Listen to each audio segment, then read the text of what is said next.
Chapter 15. How to Outwit the 6 Ghosts of Fear. Take inventory of yourself as you read this closing chapter and find out how many of the ghosts are standing in your way. Before you can put any portion of this philosophy into successful use, your mind must be prepared to receive it. The preparation is not difficult. It begins with study, analysis, and understanding of 3 enemies which you shall have to clear out. These are indecision, doubt, and fear. The 6th sense will never function while these 3 negatives or any of them remain in your mind. The members of this unholy trio are closely related. Where one is found, the other 2 are close at hand. Indecision is the seedling of fear. Remember this as you read. Indecision crystallizes into doubt. The 2 blend and become fear. The blending process often is slow. This is one reason why these 3 enemies are so dangerous. They germinate and grow without their presence being observed. The remainder of this chapter describes an end which must be attained before the philosophy as a whole can be put into practical use. It also analyzes a condition which has, but lately, reduced huge numbers of people to poverty, and it states a truth which must be understood by all who accumulate riches, whether measured in terms of money or a state of mind of far greater value than money. The purpose of this chapter is to turn the spotlight of attention upon the cause and the cure of the 6 basic fears. Before we can master an enemy, we must know its name, its habits, and its place of abode. As you read, analyze yourself carefully and determine which, if any, of the 6 common fears have attached themselves to you. Do not be deceived by the habits of these subtle enemies. Sometimes they remain hidden in the subconscious mind, where they are difficult to locate and still more difficult to eliminate. The 6 basic fears. There are 6 basic fears, with some combination of which every human suffers at one time or another. Most people are fortunate if they do not suffer from the entire 6. Named in the order of their most common appearance, they are the fear of poverty, the fear of criticism, the fear of ill health. These 3 are at the bottom of most of one's worries. The next 3 are the fear of loss of love of someone, the fear of old age, the fear of death. All other fears are of minor importance. They can be grouped under these 6 headings. The prevalence of these fears as a curse to the world runs in cycles. For almost 6 years, while the Depression was on, we floundered in the cycle of fear of poverty. During the World War, we were in the cycle of fear of death. Just following the war, we were in the cycle of fear of ill health, as evidenced by the epidemic of disease which spread itself all over the world. Fears are nothing more than states of mind. One state of mind is subject to control and direction. Physicians, as everyone knows, are less subject to attack by disease than ordinary laymen, for the reason that physicians do not fear disease. Physicians, without fear or hesitation, have been known to physically contact hundreds of people daily who were suffering from such contagious diseases as smallpox without becoming infected. Their immunity against the disease consisted largely, if not solely, in their absolute lack of fear. Man can create nothing which he does not first conceive in the form of an impulse of thought. Following this statement comes another of still greater importance, namely, man's thought impulses begin immediately to translate themselves into their physical equivalent, whether those thoughts are voluntary or involuntary. Thought impulses which are picked up through the ether by mere chance, thoughts which have been released by other minds, may determine one's financial, business, professional, or social destiny just as surely as do the thought impulses which one creates by intent and design. We are here laying the foundation for the presentation of a fact of great importance to the person who does not understand why some people appear to be lucky, while others of equal or greater ability, training, experience, and brain capacity seem destined to ride with misfortune. This fact may be explained by the statement that every human being has the ability to completely control his own mind, and with this control, obviously, every person may open his mind to the tramp thought impulses which are being released by other brains, or close the doors tightly and admit only thought impulses by his own choice. Nature has endowed man with absolute control over but one thing, and that is thought. This fact, coupled with the additional fact that everything which man creates begins in the form of thought, leads one very near to the principle by which fear may be mastered. If it is true that all thought has a tendency to clothe itself in its physical equivalent, and this is true beyond any reasonable room for doubt, it is equally true that thought impulses of fear and poverty can be translated into terms of courage and financial gain. The people of America began to think of poverty following the Wall Street crash of 1929. Slowly but surely that mass thought was crystallized into its physical equivalent, which was known as a depression. This had to happen. It is in conformity with the laws of nature. The fear of poverty. There can be no compromise between poverty and riches. The two roads that lead to poverty and riches travel in opposite directions. If you want riches, you must refuse to accept any circumstance that leads towards poverty. The word riches here is used in its broadest sense, meaning financial, spiritual, mental, and material estates. The starting point of the path that leads to riches is desire. In Chapter 1, you received full instructions for the proper use of desire. In this chapter, on fear, you have complete instructions for preparing your mind to make practical use of desire. Here, then, is the place to give yourself a challenge which will definitely determine how much of this philosophy you have absorbed. Here is the point at which you can turn prophet and foretell accurately what the future holds in store for you. If, after reading this chapter, you are willing to accept poverty, you may as well make up your mind to receive poverty. This is one decision you cannot avoid. If you demand riches, determine what form and how much will be required to satisfy you. You know the road that leads to riches. You have been given a road map which, if followed, will keep you on that road. If you neglect to make the start or stop before you arrive, no one will be to blame but you. This responsibility is yours. No alibi will save you from accepting the responsibility if you now fail or refuse to demand riches of life, because the acceptance calls for but one thing, incidentally, the only thing you can control, and that is a state of mind. A state of mind is something that one assumes. It cannot be purchased. It must be created. Fear of poverty is a state of mind, nothing else. But it is sufficient to destroy one's chances of achievement in any undertaking, a truth which became painfully evident during the Depression. This fear paralyzes the faculty of reason, destroys the faculty of imagination, kills off self-reliance, undermines enthusiasm, discourages initiative, leads to uncertainty of purpose, encourages procrastination, wipes out enthusiasm, and makes self-control an impossibility.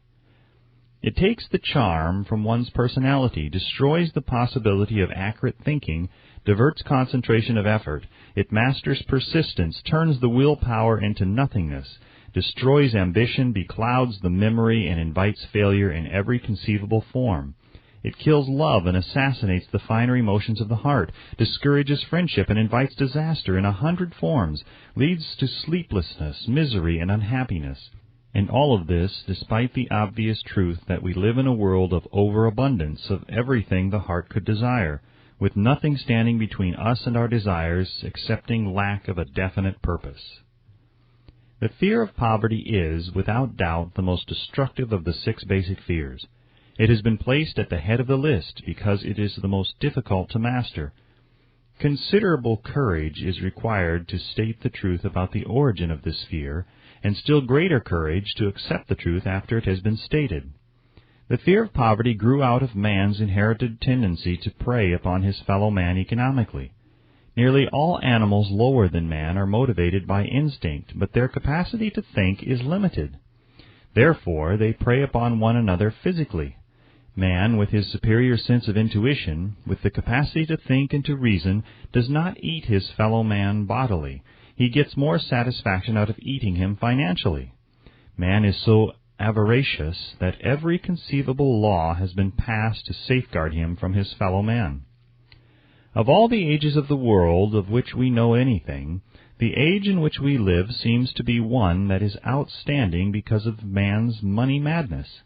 A man is considered less than the dust of the earth unless he can display a fat bank account. But if he has money, never mind how he acquired it. He is a king or a big shot. He is above the law. He rules in politics. He dominates in business, and the whole world about him bows in respect when he passes. Nothing brings man so much suffering and humility as poverty. Only those who have experienced poverty understand the full meaning of this. It is no wonder that man fears poverty. Through a long line of inherited experiences, man has learned, for sure, that some men cannot be trusted where matters of money and earthly possessions are concerned. This is a rather stinging indictment, the worst part of it being that it is true. The majority of marriages are motivated by the wealth possessed by one or both of the contracting parties. It is no wonder, therefore, that the divorce courts are busy. So eager is man to possess wealth that he will acquire it in whatever manner he can, through legal methods if possible, through other methods if necessary or expedient. Self-analysis may disclose weaknesses which one does not like to acknowledge. This form of examination is essential to all who demand of life more than mediocrity and poverty. Remember as you check yourself point by point that you are both the court and the jury, the prosecuting attorney and the attorney for the defense, and that you are the plaintiff and the defendant, also that you are on trial. Face the facts squarely. Ask yourself definite questions and demand direct replies. When the examination is over, you will know more about yourself. If you do not feel that you can be an impartial judge in this self-examination, call upon someone who knows you well to serve as judge while you cross-examine yourself. You are after the truth. Get it, no matter at what cost, even though it may temporarily embarrass you. The majority of people, if asked what they fear most, would reply, "I fear nothing." The reply would be inaccurate, because few people realize that they are bound, handicapped, whipped spiritually and physically through some form of fear. So subtle and deeply seated is the emotion of fear that one may go through life burdened with it, never recognizing its presence. Only a courageous analysis will disclose the presence of this universal enemy. When you begin such an analysis, search deeply into your character. Here is a list of the symptoms for which you should look. Symptoms of the fear of poverty. Indifference, commonly expressed through lack of ambition, willingness to tolerate poverty. Acceptance of whatever compensation life may offer without protest. Mental and physical laziness, lack of initiative, imagination, enthusiasm, and self-control. Indecision, the habit of permitting others to do one's thinking, staying on the fence. Doubt, generally expressed through alibis and excuses designed to cover up, explain away, or apologize for one's failures, sometimes expressed in the form of envy of those who are successful or by criticizing them. Worry, usually expressed by finding fault with others, a tendency to spend beyond one's income, neglect of personal appearance, scowling and frowning, intemperance in the use of alcoholic drink, sometimes through the use of narcotics, nervousness, lack of poise, self-consciousness, and lack of self-reliance. Overcaution, the habit of looking for the negative side of every circumstance, thinking and talking of possible failure instead of concentrating upon the means of succeeding, knowing all the roads to disaster but never searching for the plans to avoid failure, waiting for the right time to begin putting ideas and plans into action, until the waiting becomes a permanent habit, remembering those who have failed and forgetting those who have succeeded, seeing the hole in the donut but overlooking the donut, pessimism leading to indigestion, poor elimination, auto-intoxication, bad breath, and bad disposition. Procrastination, the habit of putting off until tomorrow that which should have been done last year, spending enough time in creating alibis and excuses to have done the job. This symptom is closely related to overcaution, doubt, and worry, refusal to accept responsibility when it can be avoided, willingness to compromise rather than put up a stiff fight, compromising with difficulties instead of harnessing and using them as stepping stones to advancement, bargaining with life for a penny instead of demanding prosperity, opulence, riches, contentment, and happiness, planning what to do if and when overtaken by failure instead of burning all bridges and making retreat impossible, weakness of and often total lack of self-confidence, definiteness of purpose, self-control, initiative, enthusiasm, ambition, thrift, and sound reasoning ability, expecting poverty instead of demanding riches, association with those who accept poverty instead of seeking the company of those who demand and receive riches. Money talks. Some will ask, Why did you write a book about money? Why measure riches in dollars alone? Some will believe, and rightly so, that there are other forms of riches more desirable than money. Yes, there are riches which cannot be measured in terms of dollars, but there are millions of people who will say, "Give me all the money I need and I will find everything else I want." The major reason why I wrote this book on how to get money is the fact that the world has but lately passed through an experience that left millions of men and women paralyzed with the fear of poverty. What this sort of fear does to one was well described by Westbrook Pegler in the New York World Telegram as follows. Money is only clamshells or metal discs or scraps of paper, and there are treasures of the heart and soul which money cannot buy. But most people, being broke, are unable to keep this in mind and sustain their spirits. When a man is down and out and on the street, unable to get any job at all, something happens to his spirit which can be observed in the droop of his shoulders, the set of his hat, his walk, and his gaze. He cannot escape a feeling of inferiority among people with regular employment, even though he knows they are definitely not his equals in character, intelligence, or ability. These people, even his friends, feel, on the other hand, a sense of superiority and regard him, perhaps unconsciously, as a casualty. He may borrow for a time, but not enough to carry on in his accustomed way, and he cannot continue to borrow very long. But borrowing in itself, when a man is borrowing merely to live, is a depressing experience, and the money lacks the power of earned money to revive his spirits.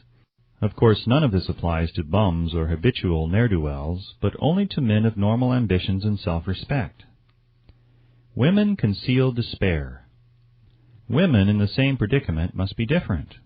We somehow do not think of women at all in considering the down-and-outers.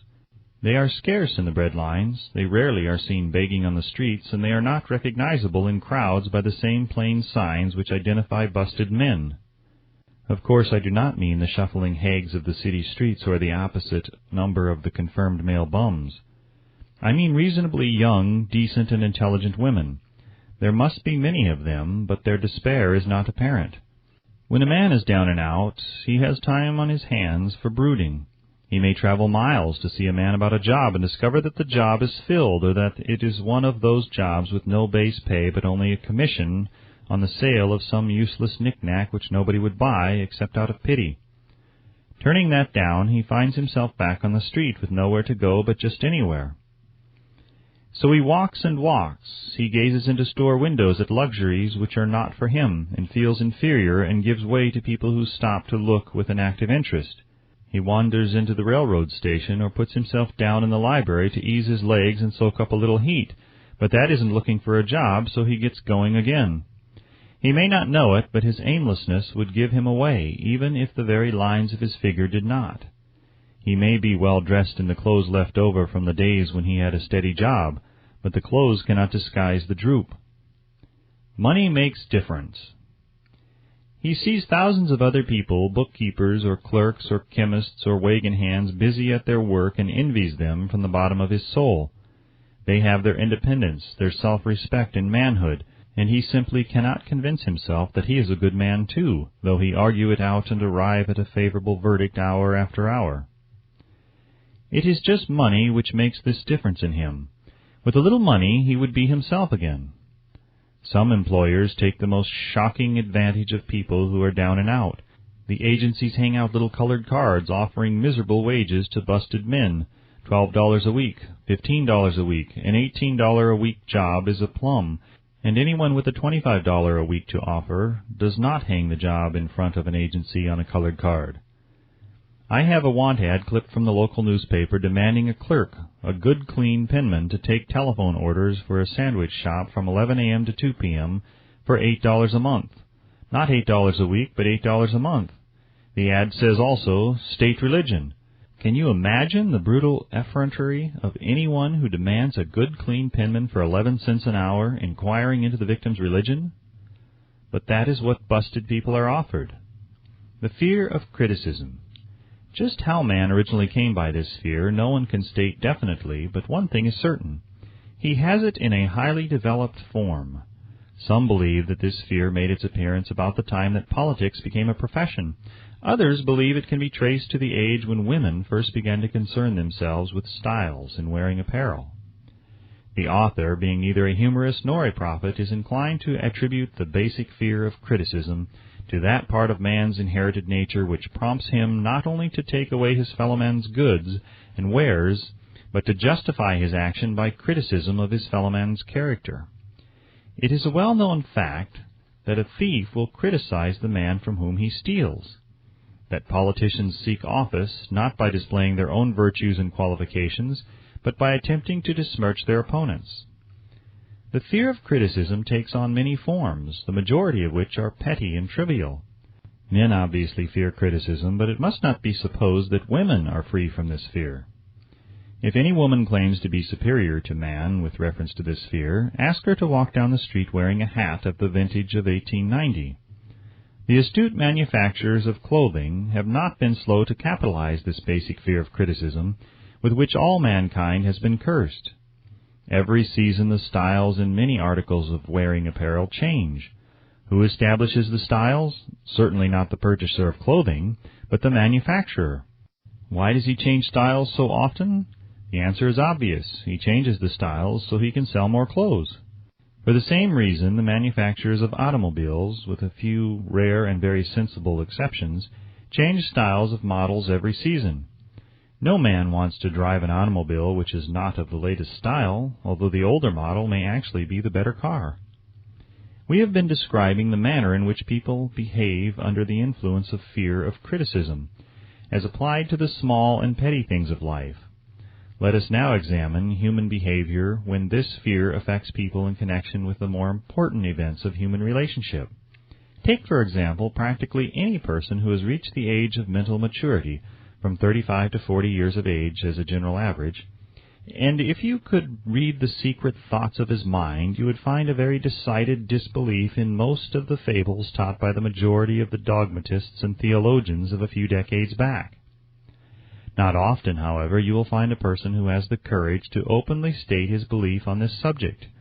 Most people will, if pressed far enough, tell a lie rather than admit that they do not believe the stories associated with that form of religion which held people in bondage prior to the age of scientific discovery and education.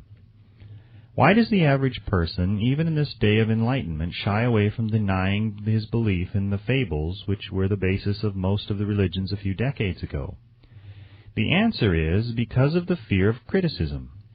Men and women have been burned at the stake for daring to express disbelief in ghosts. It is no wonder we have inherited a consciousness which makes us fear criticism. The time was, and not so far in the past, when criticism carried severe punishments. It still does in some countries. The fear of criticism robs man of his initiative, destroys his power of imagination, limits his individuality, takes away his self-reliance, and does him damage in 100 other ways. Parents often do their children irreparable injury by criticizing them. The mother of one of my boyhood chums used to punish him with a switch almost daily, always completing the job with the statement, "You'll land in the penitentiary before you are 20. He was sent to a reformatory at the age of 17. Criticism is one form of service of which everyone has too much. Everyone has a stock of it which is handed out gratis, whether called for or not. One's nearest relatives often are the worst offenders. It should be recognized as a crime. In reality, it is a crime of the worst nature. For any parent to build inferiority complexes in the mind of a child through unnecessary criticism. Employers who understand human nature get the best there is in men, not by criticism, but by constructive suggestion. Parents may accomplish the same results with their children. Criticism will plant fear in the human heart or resentment, but it will not build love or affection. Symptoms of the fear of criticism. This fear is almost as universal as the fear of poverty, and its effects are just as fatal to personal achievement, mainly because this fear destroys initiative and discourages the use of imagination. The major symptoms of the fear are anxiousness, generally expressed through nervousness, timidity in conversation and in meeting strangers, awkward moments of the hands and limbs, shifting of the eyes. Lack of poise. expressed through lack of voice control, nervousness in the presence of others, poor posture of body, poor memory. Personality. Lacking in firmness of decision, personal charm, and the ability to express opinions definitely. The habit of sidestepping issues instead of meeting them squarely, agreeing with others without careful examination of their opinions. Inferiority complex. The habit of expressing self-approval by word of mouth and by actions as a means of covering up a feeling of inferiority. Using big words to impress others, often without knowing the real meaning of the words. Imitating others in dress, speech, and manners. Boasting of imaginary achievements. This sometimes gives a surface appearance of a feeling of superiority. Extravagance. The habit of trying to keep up with the Joneses, spending beyond one's income. Lack of initiative. Failure to embrace opportunities for self-advancement. Fear to express opinions. Lack of confidence in one's own ideas. Giving evasive answers to questions asked by superiors. Hesitancy of manner and speech, deceit in both words and deeds. Lack of ambition. Mental and physical laziness, lack of self-assertion, slowness in reaching decisions, easily influenced by others, the habit of criticizing others behind their backs and flattering them to their faces, the habit of accepting defeat without protest, quitting an undertaking when opposed by others, suspicious of other people without cause, lacking in tactfulness of manner and speech, unwillingness to accept the blame for mistakes. The fear of ill health. This fear may be traced to both physical and social heredity. It is closely associated as to its origin with the causes of fear of old age and the fear of death, because it leads one closely to the border of terrible worlds of which man knows not, but concerning which he has been taught some discomforting stories. The opinion is somewhat general, also, that certain unethical people engaged in the business of selling health have had not a little to do with keeping alive the fear of ill health. In the main, man fears ill health because of the terrible pictures which have been planted in his mind of what may happen if death should overtake him. He also fears it because of the economic toll which it may claim. A reputable physician estimated that 75% of all people who visit physicians for professional service are suffering with hypochondria, imaginary illness. It has been shown most convincingly that the fear of disease, even where there is not the slightest cause for fear, often produces the physical symptoms of the disease feared. Powerful and mighty is the human mind. It builds or it destroys. During the flu epidemic which broke out during the World War, the mayor of New York City took drastic steps to check the damage which people were doing themselves through their inherent fear of ill health. He called in the newspaper men and said to them, "Gentlemen, I feel it is necessary to ask you not to publish any scare headlines concerning the flu epidemic. Unless you cooperate with me, we will have a situation which we cannot control." The newspapers quit publishing stories about the flu, and within 1 month the epidemic had been successfully checked. Through a series of experiments conducted some years ago, it was proved that people may be made ill by suggestion. We conducted this experiment by causing 3 acquaintances to visit the victims, each of whom asked the question, "What ails you? You look terribly ill." The first questioner usually provoked a grin and a nonchalant, "Oh, nothing, I'm all right," from the victim. The second questioner usually was answered with the statement, "I don't know exactly, but I do feel badly." The third questioner was usually met with the frank admission that the victim was actually feeling ill. Try this on an acquaintance if you doubt that it will make him uncomfortable, but do not carry the experiment too far. There is a certain religious sect whose members take vengeance upon their enemies by the hexing method. They call it placing a spell on the victim. There is overwhelming evidence that disease sometimes begins in the form of negative thought impulse. Such an impulse may be passed from one mind to the other by suggestion, or created by an individual in his own mind. A man who was blessed with more wisdom than this incident might indicate once said, "When anyone asks me how I feel, I always want to answer by knocking him down." Doctors send patients into new climates for their health, because a change of mental attitude is necessary. The seed of fear of ill health lives in every human mind. Worry, fear, discouragement, disappointment in love and business affairs cause this seed to germinate and grow. The recent business depression kept the doctors on the run because every form of negative thinking may cause ill health. Disappointments in business and in love stand at the head of the list of causes of fear of ill health. Symptoms of the fear of ill health. The symptoms of this almost universal fear are autosuggestion, the habit of negative use of self-suggestion by looking for and expecting to find the symptoms of all kinds of disease.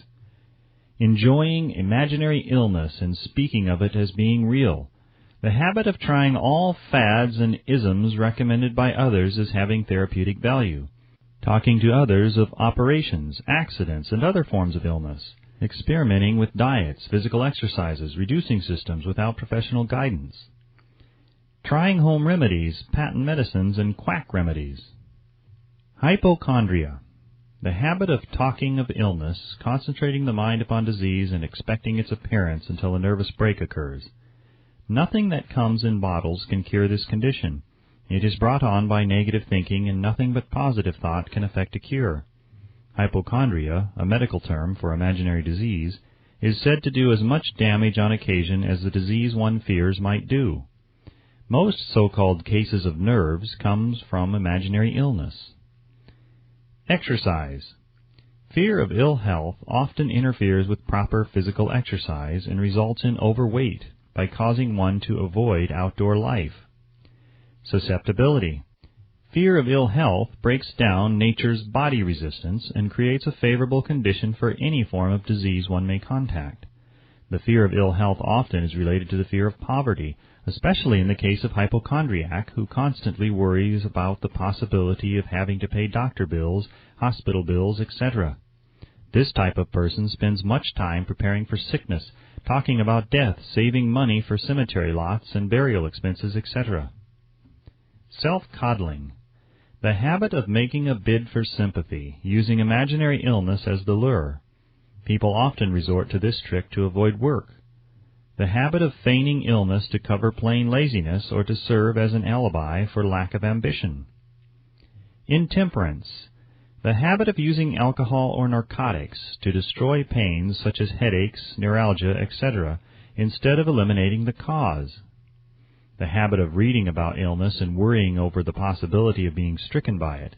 The habit of reading patent medicine advertisements. The fear of loss of love. The original source of this inherent fear needs but little description because it obviously grew out of man's polygamous habit of stealing his fellow man's mate and his habit of taking liberties with her wherever he could. Jealousy and other similar forms of dementia praecox grow out of man's inherited fear of the loss of love of someone. This fear is the most painful of all the 6 basic fears. It probably plays more havoc with the body and mind than any of the other basic fears, as it often leads to permanent insanity. The fear of the loss of love probably dates back to the Stone Age, when men stole women by brutal force. They continue to steal females, but their technique has changed.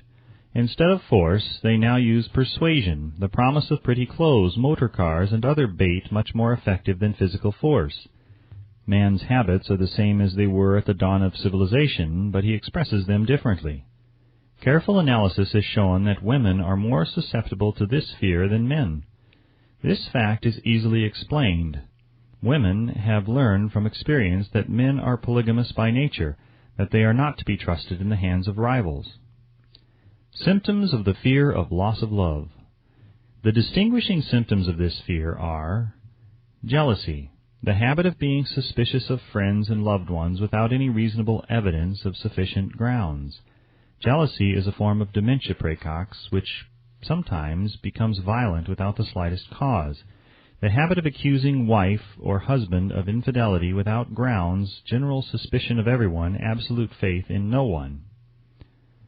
Fault-finding, the habit of finding fault with friends, relatives, business associates, and loved ones upon the slightest provocation or without any cause whatsoever.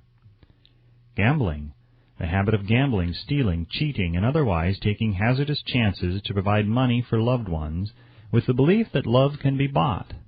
The habit of spending beyond one's means or incurring debts to provide gifts for loved ones with the object of making a favorable showing. insomnia, nervousness, lack of persistence, weakness of will, lack of self-control, lack of self-reliance, bad temper. The fear of old age. In the main, this fear grows out of two sources. First, the thought that old age may bring with it poverty. Secondly, and by far the most common source of origin, from false and cruel teachings of the past which have been too well mixed with fire and brimstone and other bogies cunningly designed to enslave men through fear. In the basic fear of old age, man has two very sound reasons for his apprehension, one growing out of his distrust of his fellow man, who may seize whatever worldly goods he may possess, and the other arising from the terrible pictures of the world beyond, which were planted in his mind through social heredity before he came into full possession of his mind. The possibility of ill health, which is more common as people grow older, is also a contributing cause of this common fear of old age. Eroticism also enters into the cause of the fear of old age, as no man cherishes the thought of diminishing sex attraction. The most common cause of fear of old age is associated with the possibility of poverty. Poorhouse is not a pretty word. It throws a chill into the mind of every person who faces the possibility of having to spend his declining years on a poor farm. Another contributing cause of the fear of old age is the possibility of loss of freedom and independence, as old age may bring with it the loss of both physical and economic freedom. Symptoms of the fear of old age. The most common symptoms of this fear are the tendency to slow down and develop an inferiority complex at the age of mental maturity, around the age of 40, falsely believing one's self to be slipping because of age. The truth is that man's most useful years, mentally and spiritually, are those between 40 and 60. The habit of speaking apologetically of oneself as being old merely because one has reached the age of 40 or 50, instead of reversing the rule and expressing gratitude for having reached the age of wisdom and understanding. The habit of killing off initiative, imagination, and self-reliance by falsely believing oneself too old to exercise these qualities. The habit of the man or woman of 40 dressing with the aim of trying to appear in much younger and affecting mannerisms of youth, thereby inspiring ridicule by both friends and strangers. The fear of death. To some, this is the cruelest of all the basic fears. The reason is obvious. The terrible pangs of fear associated with the thought of death, in the majority of cases, may be charged directly to religious fanaticism. So-called heathen are less afraid of death than the more civilized. For hundreds of millions of years, man has been asking the still unanswered questions: whence and whither? Where did I come from, and where am I going? During the darker ages of the past, the more cunning and crafty were not slow to offer the answer to these questions for a price. Witness now the major source of origin of the fear of death. Come into my tent, embrace my faith, accept my dogmas, and I will give you a ticket that will admit you straightway into heaven when you die, cries a leader of sectarianism. Remain out of my tent, says the same leader, and may the devil take you and burn you throughout eternity. Eternity is a long time. Fire is a terrible thing. The thought of eternal punishment with fire not only causes man to fear death, it often causes him to lose his reason. It destroys interest in life and makes happiness impossible. During my research, I reviewed a book entitled A Catalogue of the Gods, in which were listed the 30,000 gods which man has worshipped. Think of it! 30,000 of them, represented by everything from a crawfish to a man. It is little wonder that men have become frightened at the approach of death. While the religious leader may not be able to provide safe conduct into heaven, nor by lack of such provision allow the unfortunate to descend into hell, the possibility of the latter seems so terrible that the very thought of it lays hold of the imagination in such a realistic way that it paralyzes reason and sets up the fear of death.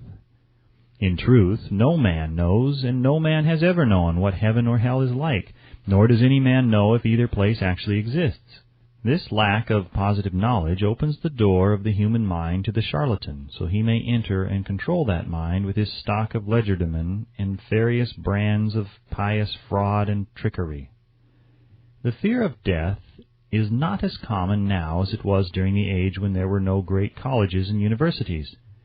Men of science have turned the spotlight of truth upon the world, and this truth is rapidly freeing men and women from this terrible fear of death. The young men and young women who attend the colleges and universities are not easily impressed by fire and brimstone. Through the aid of biology, astronomy, geology, and other related sciences, the fear of the Dark Ages, which gripped the minds of men and destroyed their reason, has been dispelled. Insane asylums are filled with men and women who have gone mad because of the fear of death. This fear is useless. Death will come, no matter what anyone may think about it. Accept it as a necessity and pass the thought out of your mind. It must be a necessity, or it would not come to at all. Perhaps it is not as bad as it has been pictured.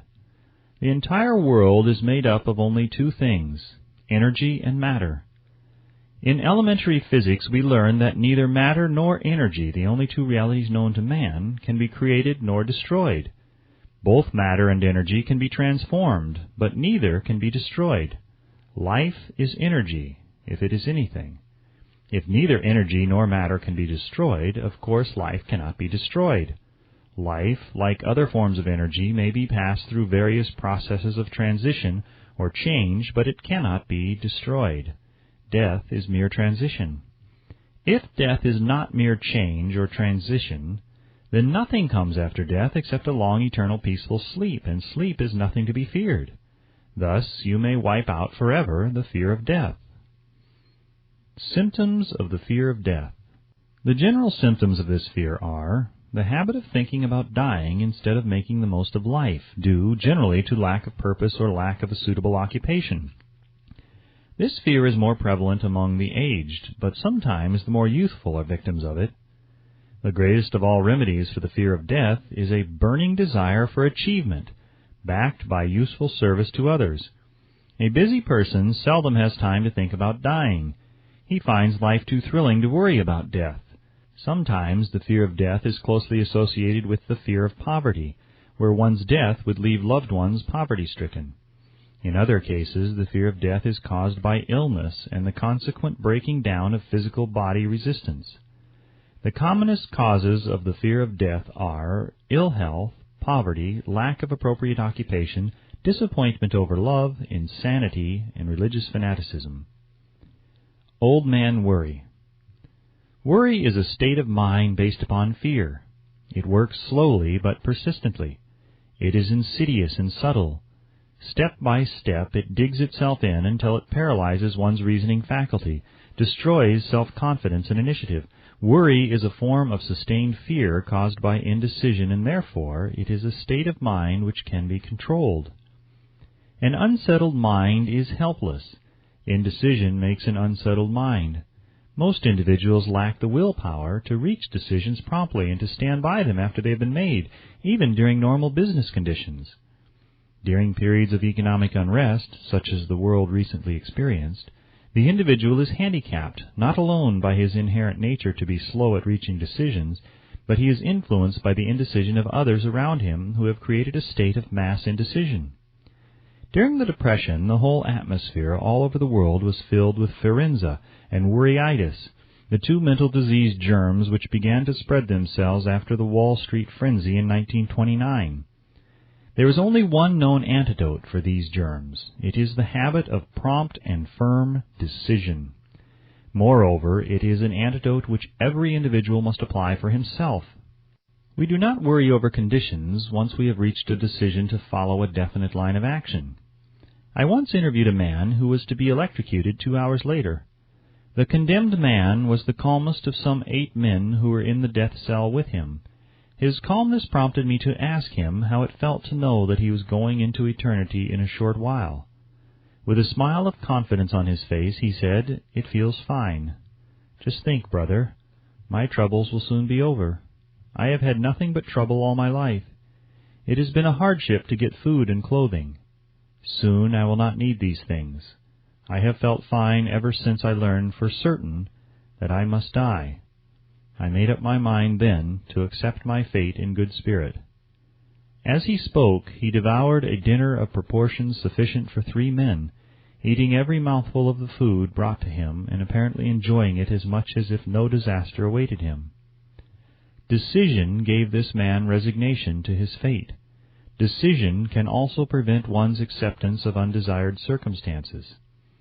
The 6 basic fears become translated into a state of worry through indecision. Relieve yourself forever of the fear of death by reaching a decision to accept death as an inescapable event. Whip the fear of poverty by reaching a decision to get along with whatever wealth you can accumulate without worry. Put your foot upon the neck of the fear of criticism by reaching a decision not to worry about what other people think, do, or say.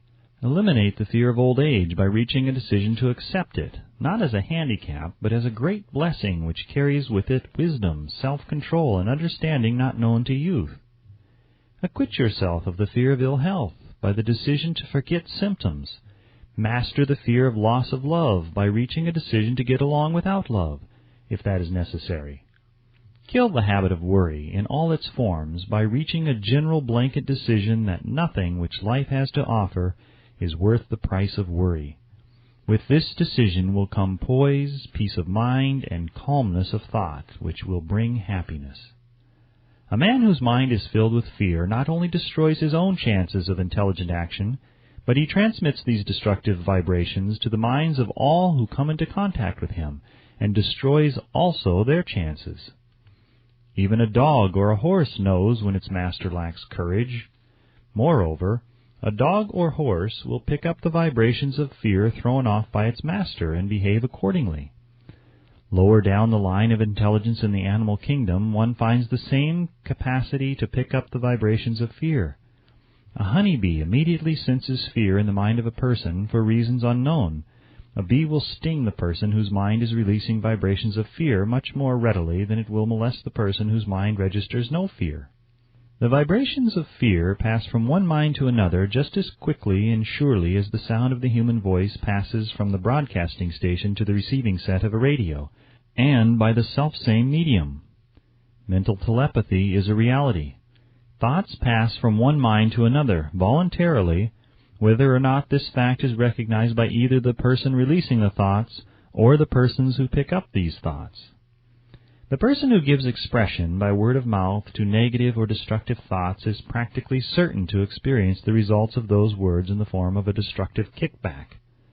The release of destructive thought impulses alone, without the aid of words, produces also a kickback, in more ways than one.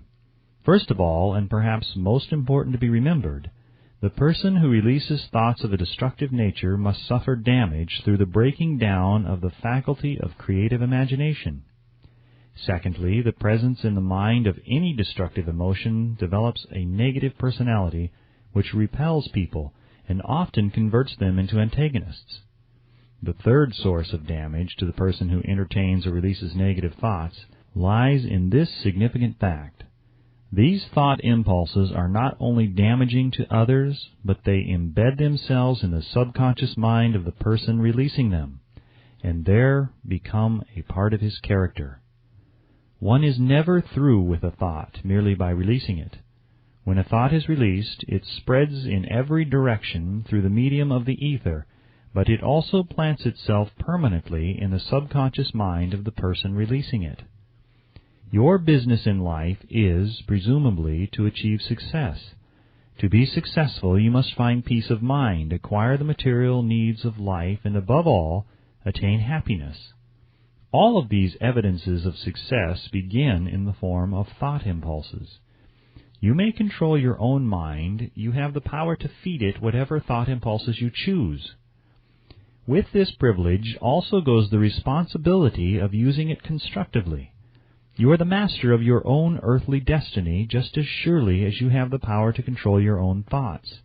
You may influence, direct, and eventually control your own environment, making your life what you want it to be. Or you may neglect to exercise the privilege which is yours, to make your life to order, thus casting yourself upon the broad sea of circumstance, where you will be tossed hither and yon like a chip on the waves of the ocean. The Devil's Workshop, the 7th basic evil.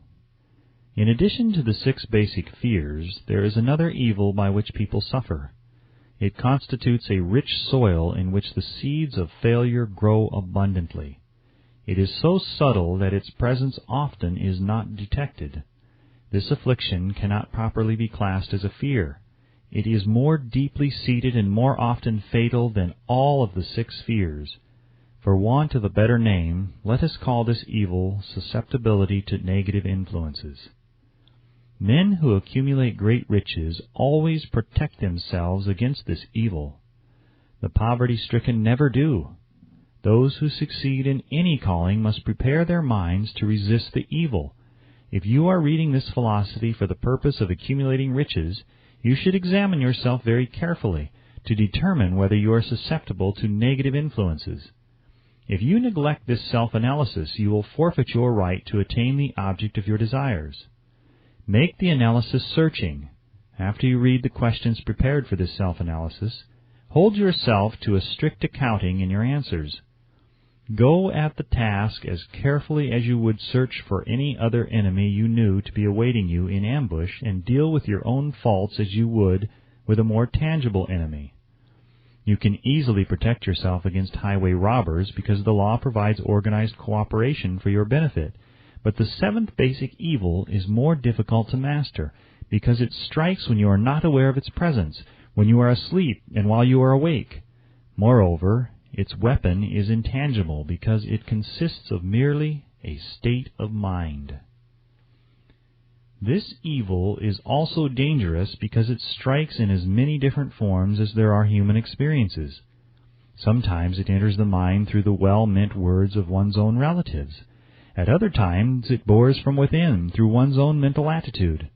Always it is as deadly as poison, even though it may not kill as quickly. How to protect yourself against negative influences. To protect yourself against negative influences, whether of your own making or the result of the activities of negative people around you, recognize that you have a willpower and put it to constant use until it builds a wall of immunity against negative influences in your own mind. Recognize the fact that you and every other human being are by nature lazy, indifferent, and susceptible to all suggestions which harmonize with your weaknesses. Recognize that you are by nature susceptible to all the 6 basic fears, and set up habits for the purpose of counteracting all these fears. Recognize that negative influences often work on you through your subconscious mind. Therefore, they are difficult to detect, and keep your mind closed against all people who depress or discourage you in any way. Clean out your medicine chest. Throw away all pill bottles that have not been prescribed by doctors, and stop pandering to colds, aches, pains, and imaginary illness. Deliberately seek the company of people who influence you to think and act for yourself. Do not expect troubles, as they have a tendency not to disappoint. Without doubt, the most common weakness of all human beings is the habit of leaving their minds open to the negative influence of other people. This weakness is all the more damaging because most people do not recognize that they are cursed by it, and many who acknowledge it neglect or refuse to correct the evil until it becomes an uncontrollable part of their daily habits. To aid those who wish to see themselves as they really are, the following list of questions has been prepared. Read the questions and state your answers aloud, so you can hear your own voice. This will make it easier for you to be truthful with yourself. Self-analysis test questions. Do you complain often of feeling bad, and if so, what is the cause? Do you find fault with other people at the slightest provocation? Do you frequently make mistakes in your work, and if so, why? Are you sarcastic and offensive in your conversation? Do you deliberately avoid the association of anyone, and if so, why? Do you suffer frequently with indigestion? If so, what is the cause? Does life seem futile, and the future hopeless to you? If so, why? Do you like your occupation? If not, why?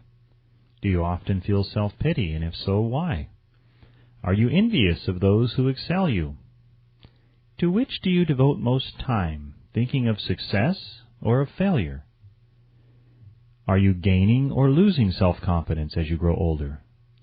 Do you learn something of value from all mistakes? Are you permitting some relative or acquaintance to worry you? If so, why?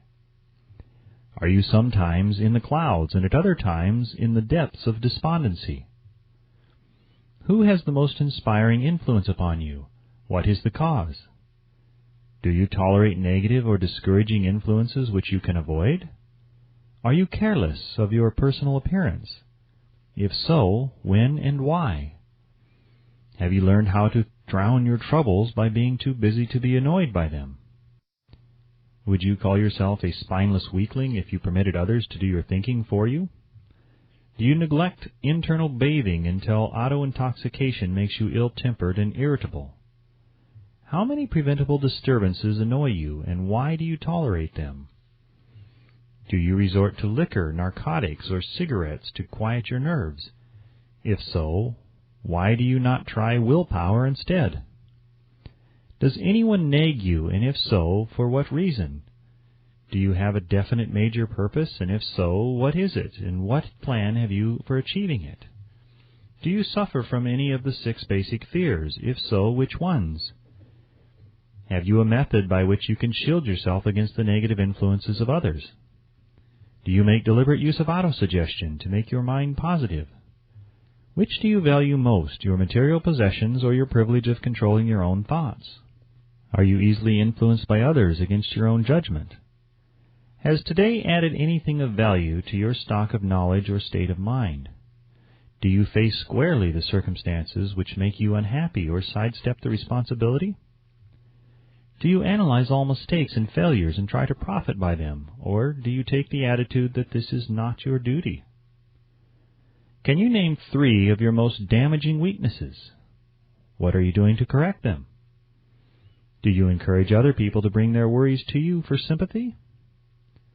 Do you choose from your daily experiences lessons or influences which aid in your personal advancement? Does your presence have a negative influence on other people as a rule? What habits of other people annoy you most? Do you form your own opinions or permit yourself to be influenced by other people? Have you learned how to create a mental state of mind with which you can shield yourself against all discouraging influences? Does your occupation inspire you with faith and hope? Are you conscious of possessing spiritual forces of sufficient power to enable you to keep your mind free from all forms of fear? Does your religion help you to keep your own mind positive? Do you feel it is your duty to share other people's worries? If so, why? If you believe that birds of a feather flock together, what have you learned about yourself by studying the friends whom you attract? What connection, if any, do you see between the people with whom you associate most closely and any unhappiness you may experience? Could it be possible that some person whom you consider to be a friend is, in reality, your worst enemy because of his negative influence on your mind? By what rules do you judge who is helpful and who is damaging to you? Are your intimate associates mentally superior or inferior to you? How much time out of every 24 hours do you devote to A, your occupation, B, sleep, C, play and relaxation, D, acquiring useful knowledge, E, plain waste?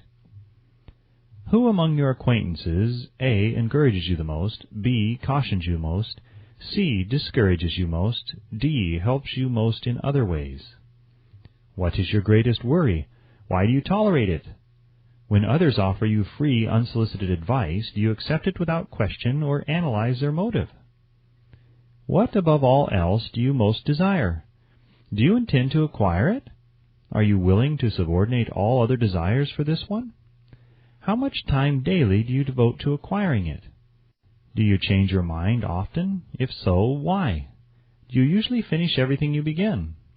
Are you easily impressed by other people's business or professional titles, college degrees, or wealth? Are you easily influenced by what other people think or say of you? Do you cater to people because of their social or financial status? Whom do you believe to be the greatest person living? In what respect is this person superior to yourself? How much time have you devoted to studying and answering these questions?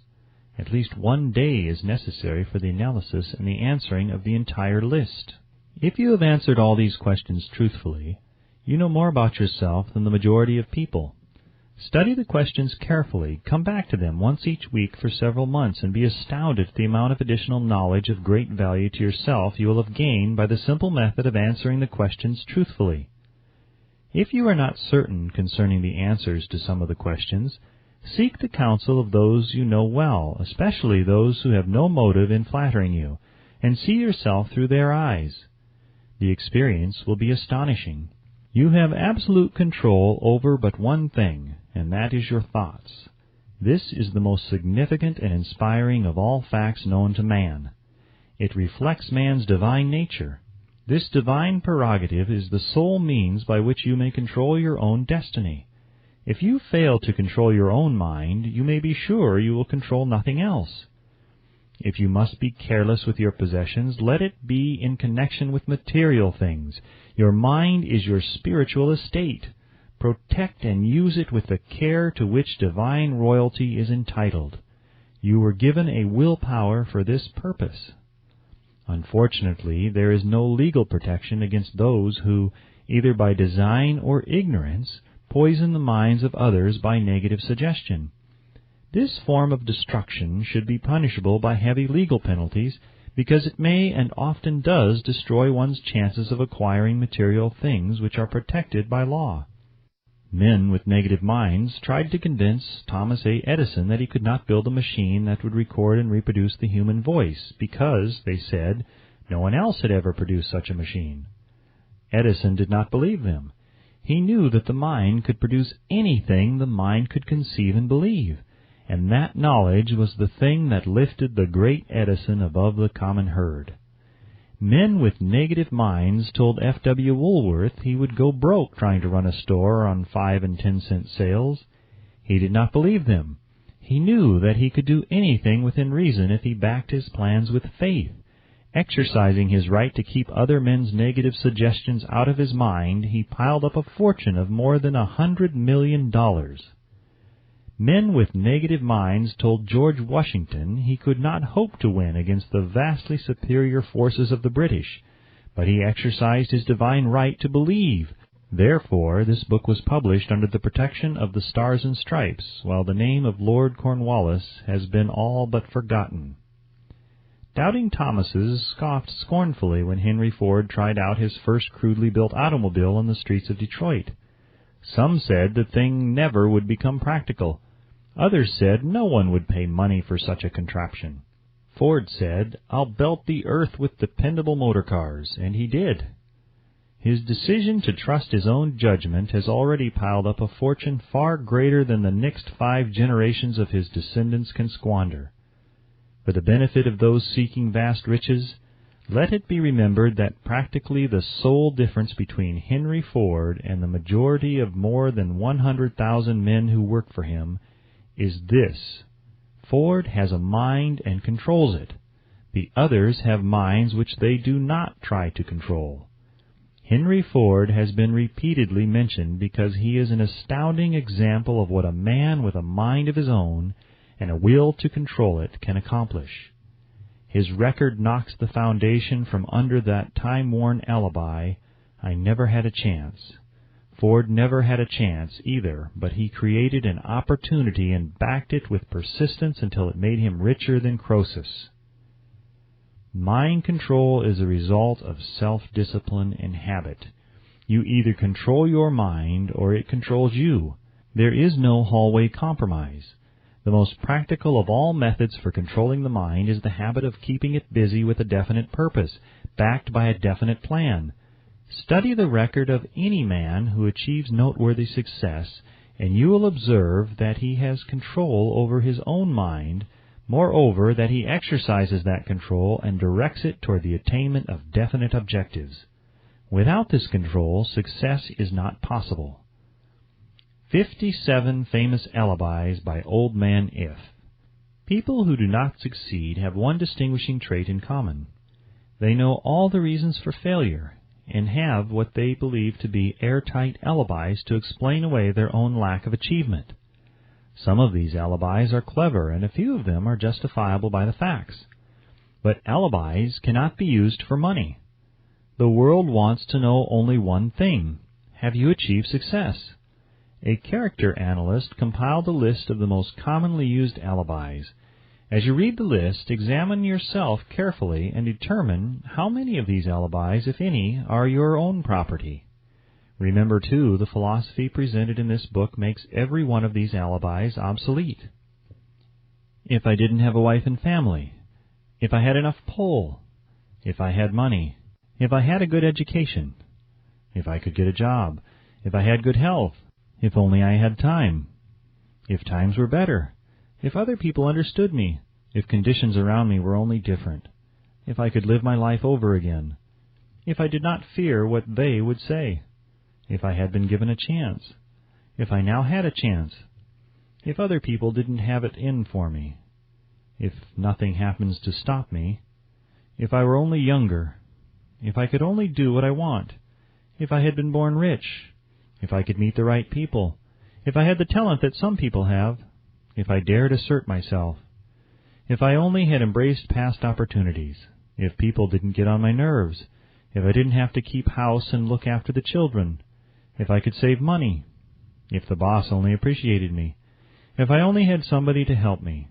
if my family understood me, if I lived in a big city, if I could just get started, if I were only free, if I had the personality of some people, if I were not so fat, if my talents were known, if I could just get a break, if I could only get out of debt, if I hadn't failed, if I only knew how, if everybody didn't oppose me, if I didn't have so many worries, if I could marry the right person, if people weren't so dumb, if my family were not so extravagant, if I were sure of myself, if luck were not against me, if I had not been born under the wrong star, if it were not true that what is to be will be, if I did not have to work so hard, if I hadn't lost my money, if I lived in a different neighborhood, if I didn't have a past, if I only had a business of my own, if other people would only listen to me, if, and this is the greatest of all of them, I had the courage to see myself as I really am, I would find out what is wrong with me and correct it. Then I might have a chance to profit by my mistakes and learn something from the experience of others. For I know that there is something wrong with me, or I would now be where I would have been if I had spent more time analyzing my weaknesses and less time building alibis to cover them. Building alibis with which to explain away failure is a national pastime. The habit is as old as the human race and is fatal to success. Why do people cling to their pet alibis? The answer is obvious. They defend their alibis because they create them. A man's alibi is the child of his own imagination. It is human nature to defend one's own brainchild. Building alibis is a deeply rooted habit. Habits are difficult to break, especially when they provide justification for something we do. Plato had this truth in mind when he said, "The first and best victory is to conquer self. To be conquered by self is, of all things, the most shameful and vile." Another philosopher had the same thought in mind when he said, "It was a great surprise to me when I discovered that most of the ugliness I saw in others was but a reflection of my own nature." It has always been a mystery to me, said Elbert Hubbard, why people spend so much time deliberately fooling themselves by creating alibis to cover their weaknesses. If used differently, this same time would be sufficient to cure the weakness, and then no alibis would be needed. In parting, I would remind you that life is a checkerboard, and the player opposite you is time.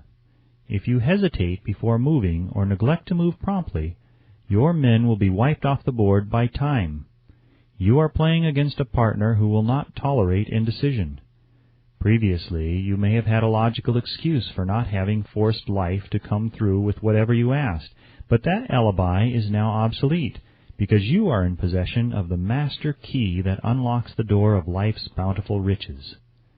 The master key is intangible, but it is powerful.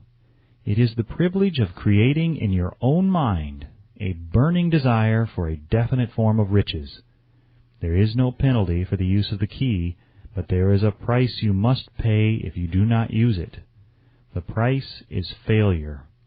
There is a reward of stupendous proportions if you put the key to use. It is the satisfaction that comes to all who conquer self and force life to pay whatever is asked. The reward is worthy of your effort. Will you make the start and be convinced? If we are related, said the immortal Emerson, we shall meet. In closing, may I borrow this thought and say, if we are related, we have, through these pages, met.